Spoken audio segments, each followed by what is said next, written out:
थकी हुई हूँ और मैं थक जाती हूँ, इसकी इंग्लिश क्या होगी? ओके, सो मैं थकी हुई हूँ, इसकी इंग्लिश होती है आई एम टायर्ड।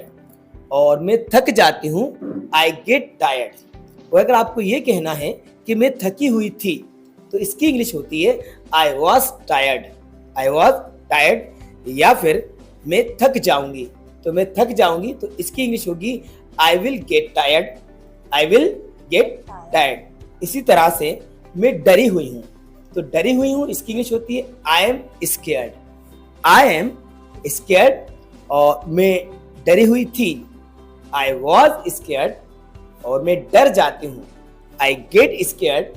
मैं डर गई, आई गोट स्केयर्ड। और मैं डर जाऊंगी, I will get scared. Okay, अब एक सेंटेंस आपको दिया जा रहा है, मैं चिंतित हूं।